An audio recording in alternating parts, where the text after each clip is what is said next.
Hello जी। नमस्कार। मैं हीरालाल शर्मा आप सब लोगों का फिर से स्वागत करता हूं मेरे channel diamond the wave learner पे। और एज ए स्टैंडर्ड डिस्क्लोजर मैं सभी रजिस्टर्ड टेक्निकल एनालिस्ट नहीं हूं। जो भी वीडियोस में मैं व्यू एक्सप्रेस कर रहा हूं वो सब मेरे व्यक्तिगत है, जो मैंने कुछ पिछले सालों से ऑब्जर्व किया, ऐसा होता आ रहा है। और जैसा कि मेरी थ्योरी है एलियट वेव और प्राइस एक्शन जो मैं देखता हूँ, नंबर्स देखने वाला काम है, इंट्यूशंस बेस्ड मेरा ज्यादा है। एलियट वेव में कभी चार्ट पे आप देखेंगे तो मैं किसी वीडियो में मार्क करके नहीं रखता, तो वही मैं आज आपसे साझा करूंगा। और ऐसा बोला जाता है कि जो फॉर्मेशंस होते हैं, जो पैटर्न्स होते हैं, वो मैनकाइंड के द्वारा बार बार रिपीट होते हैं। आज मैंने मेरे टेलीग्राम चैनल पे जो है वो दोनों फाइलें टीपीटी और जेएनएसआर जिसको डेली टाइम फ्रेम ही चाहिए वो शेयर करी है। और जो पीपीटी यूट्यूब चैनल पे काफी लोग फेस टू फेस वाले वीडियो के ऊपर भी और इस पे भी बोल रहे थे कि उसका लिंक कोई मिल जाए, तो जिसको भी चाहिए वो वहां से डाउनलोड कर सकते हैं। तो देखिए, जो ट्रेंड इंडिकेटर बार बार यूज लिया जाता है ना, वो होता है एमएसीडी।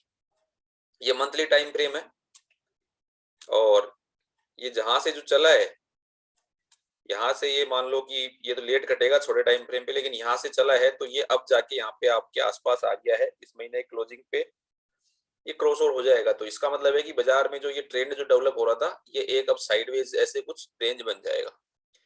और जैसा हमने बात करी ट्रेंड इंडिकेटर के हिसाब से, ये काफी लोगों की शिकायत रहती है कि समझ में नहीं आता है, तो मैं वही बना रहा हूँ कि एमएसीडी के आधार पे आपको कैसे समझाऊं। देखिए, यहाँ से कोई मूव स्टार्ट हुआ, ओवरसोल्ड से हमने बात करी, ये यहाँ पे आके इसने कंफर्मेशन दिया और ये हायर हाई हायर लो पे चलता रहा। अभी ये लोअर हाई आया है लोअर लो के बाद, तो हम इसको ऐसे मार्क कर सकते हैं। आगे मैं मंडे का आया वो भी शेयर करूंगा व्यू। और एक मिनट जी।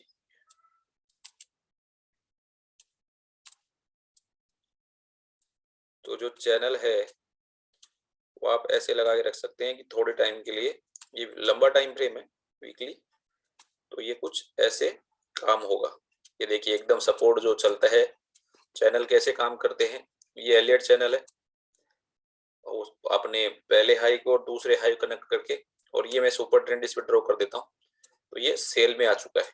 ओके जी, सुपर ट्रेंड सेल में है, वीकली में भी, मंथली में नहीं है, वो थोड़ा नीचे होगा 14,400-500 के अराउंड। डेली में सेल है, आर्ली में देखेंगे तो ये बोलते हैं कि जहां पे भी डाइवर्जेंस होता है ना, वहां पे वेव साइकिल आपका कंफर्म होता है कि भैया हो गया है।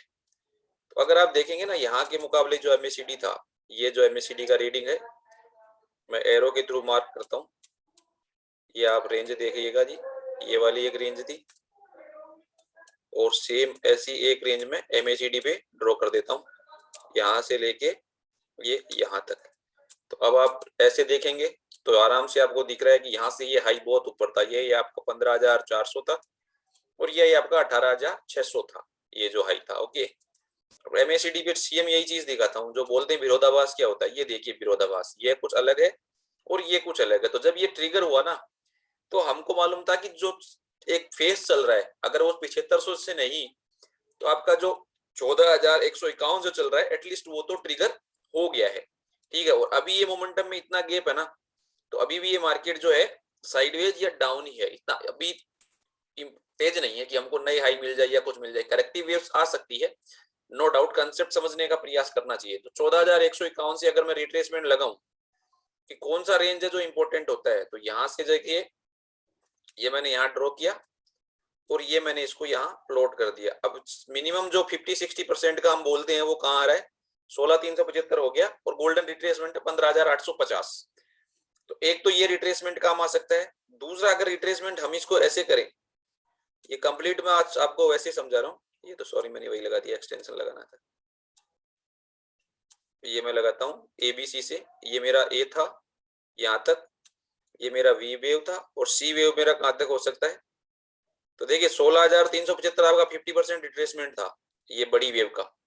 अब यहाँ पे देखिए एक आ रहा है 15,523, 16,087 और 15,553, 223 है, 15,553, 15,851 है। अगर मार्केट ज्यादा खराब होगा तो ये हो सकता है बाकी आपको 375 से बाजार ने कितनी बार सपोर्ट लिया, 410 से 850 से भी था, वो आप सुपर ट्रेंड उसकी सहायता से यूज कर सकते हैं। एमएसीडी ये खुला रहेगा, इसके लिए आपको ये जो इस टाइम फ्रेम का वो ऐसे ही रहेगा। डेली टाइम फ्रेम पे जाके आपको बार बार सिग्नल लेना पड़ता है, उसके लिए देखिए हम कैसे ले सकते हैं। इसको मैं छोटा करता हूँ, ये वहां का चैनल था वो यहाँ पे आ चुका है, ये मैंने इसका लेंथ और बढ़ा दिया, डेटा ज्यादा आने लग गया। ये देखिए क्या हुआ था। ओके जी, ये 14,151 से वेव स्टार्ट हुई थी, ये वेव 1 था, ये वेव 2 था, और ये यहीं पे 3 4 5 यहीं पे हो गया था। ये डाइवर्जेंस था, देखिए यहाँ पे भी उसको जो बोलते हैं ना, तो पहले डाइवर्जेंस यहाँ आता है, वो वहां पे डाइवर्जेंस क्लियर कंफर्म होगा। ऐसे time frame to time frame आपको चलना है।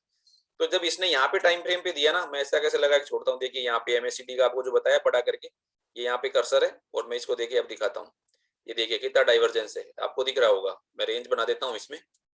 तो ये चीज ऐसे होती है, ये प्राइस एमएससीडी को पढ़ना बहुत बड़ी चीज है, उसको काफी लोग गलत पढ़ते हैं। तो ये देखिए यहाँ पे पहले आएगा, तो ये जब यहाँ पे हो गया और वीक पे भी हो गया, तो आपको पता था कि ये चीज कंफर्म हो गई। ओके जी, अब ये कंफर्म होने के बाद क्या हुआ, देखिए यहाँ पे भी 16,410 के बाद ये यहाँ पे डाइवर्जेंस अपीयर हुआ 410 पे। 410 पे क्यों हुआ, क्योंकि यहाँ पे एबीसी भी जो थे, आपको ऐसे चलते आ रहा था प्राइस, वो ट्रिपल जिगजैग हुआ करके, लेकिन जो इम्पल्स थी वो आपकी 9 बार में आती थी, करेक्टिव 10 बार में आती थी 50-60%, फिर इम्पल्स 8 बार में आई, फिर करेक्टिव 9-10 बार में आती थी, फिर 8 में आती थी, फिर 10 में आती थी। वो आप देखेंगे तो आराम से इसको लगा लगा के देख सकते हैं इसको, कि यहाँ से जो मूव आया वो सपोज 9 बार में आया, लेकिन उसका आधा मूव 10 बार में आया, फिर ये इतने में आया, फिर ये ऐसा आया, और इसने लोअर आई लोअर लो लिया। जब डाइवर्जेंस हुआ तो ये कंफर्म हो गया कि हमने लोगों ने एक लेग कंप्लीट कर लिया। क्यों, क्योंकि मोमेंटम वीकली पे जो है वो कटा हुआ है, वहां पे मोमेंटम नहीं है, तो हम करेक्टिव करने जाएंगे। करेक्टिव कितनी करेंगे, अभी इसको इंपल्स काउंट कर रहे थे बट इसने हाई नहीं काटा, और उसके बाद सेलोप जिस हिसाब का आया, वो बता रहा था कि जो ये जो पहले दिन का सेलोप था, इसने 3 कैंडल 4 कैंडल को एनगल्फ कर लिया। तो ये जो प्राइस एक्शन था ना, वो वेव 4 का प्राइस एक्शन नहीं होता, ये पर्सनैलिटी वाइज देखा जाता है। तो ये जो चीज थी उसने कंफर्म किया कि उधर डाइवर्जेंस अपीयर कंफर्म हो चुका था वीकली में भी, और दूसरा इधर डेली में भी पहले ही हो चुका था। और उसके बाद इसने जैसे ये लो काटे, तो ये कंफर्म हो गया कि ये भैया सी वेव स्टार्ट हो गई है, ये ऐसा हो गया। तो ये उसके बाद चलते जा रहा है, अभी ये मोमेंटम पे बहुत गैप है। अब वो जो चीज मैंने आपको सिखाई है वीकली से डेली, अब देखिए डेली से हम आरली में जाते हैं। यही भी मैं वीडियो पूरा कर दूंगा, इतना सा अगर आपने सीख लिया तो एमएससीडी के साथ कैसे कोरिलेट करते हैं, क्योंकि उससे पहले छोटे वाले टाइम फ्रेम पे कंफर्म होता है। अब देखिए क्या हो रहा है, अभी तो 2-3 दिन का प्राइस एक्शन हम बात करेंगे और फिर ये बात करेंगे। ये जो प्राइस एक्शन चल रहा था, ये लोअर आई लोअर लो में चल रहा है, अभी इसने हायर आई नहीं दिया।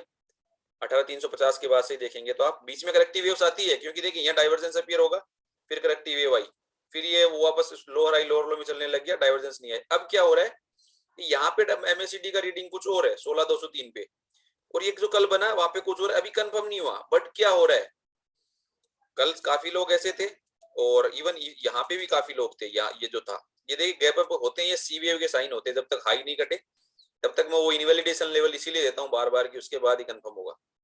यहाँ पे सब लोग कंफ्यूज थे।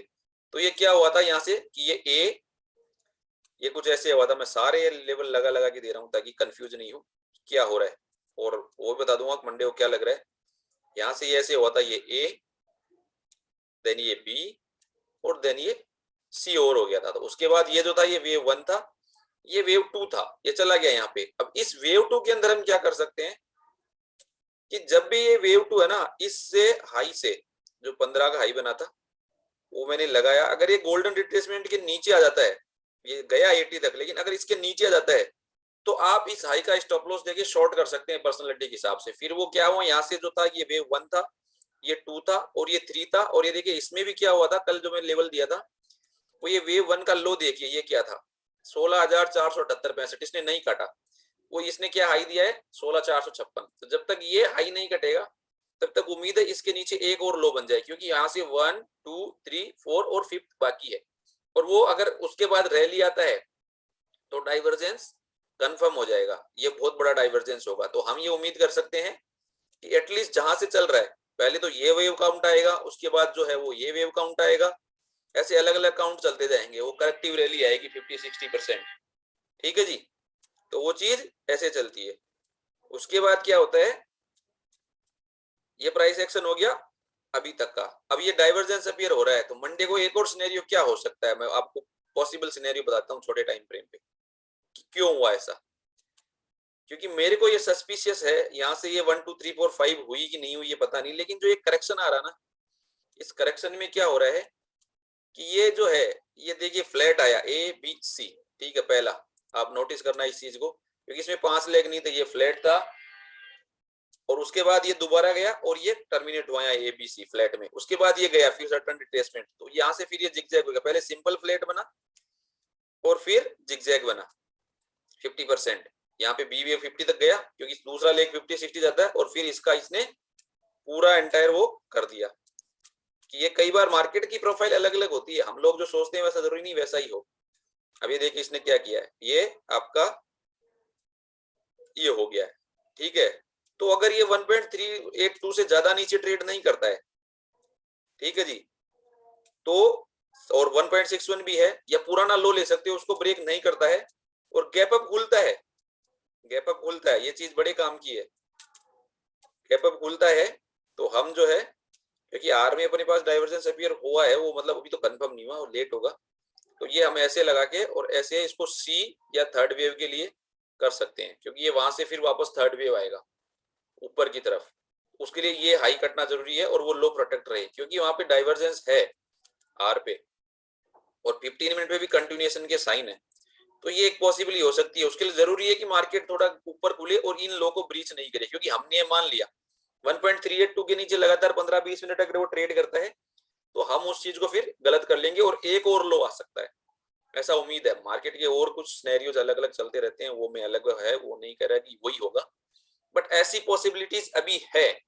तो MACD के हिसाब से आप कैसे किस चीज को काउंट कर सकते हैं, वो मैंने अलग अलग टाइम फ्रेम में आज आपको सिंप्लीफाइड करके बताया है। और इस चीज को आप MACD के आज सर ने भी आर्टिकल डाले हैं कुछ, और उनके उस पे भी है, ब्लॉग पे भी है, तो आप उसके बारे में पढ़िए और आप थोड़ा अपना भी उसमें प्राइस एक्शन या पर्सनालिटी ये कुछ लगाने का कोशिश करिए, और ये देखिए कि आपको ओवरसोल्ड ओवरबॉट से कहाँ ज्यादा रिवार्ड है, उस तरफ का ट्रेड करिए जहाँ पे दोनों तरफ संभावना ये लगे कि करेक्टिव आए चाहे इंपल्स आए, आएगा उधर ही। और कोशिश करिए रिस्क मैनेजमेंट में कि आपका जो लॉस का ट्रेड है ना, जो वो तो लॉस में तुरंत स्टॉप लॉस में करता है, लेकिन प्रॉफिट में ट्रेड जाने के बाद आप लॉस में नहीं काटिए, उससे आपकी मानसिकता भी फर्क नहीं पड़ेगा। आपको सबको पता है मैं एंजल वन का ऑथराइज्ड पर्सन हूँ, जो जुड़ना चाहता है मेरे इस वीडियो के एंड में जो है डिस्क्रिप्शन में आपको मेरे लिंक मिलेंगे, टेलीग्राम का, ट्विटर का भी और अकाउंट ओपनिंग भी, जो भी जुड़ना चाहता है वो मेरे से जुड़ सकता है। तो आज के लिए इतना ही, धन्यवाद जी। सब हैप्पी ट्रेडिंग, स्वस्थ रहिए, खुश रहिए, धन्यवाद।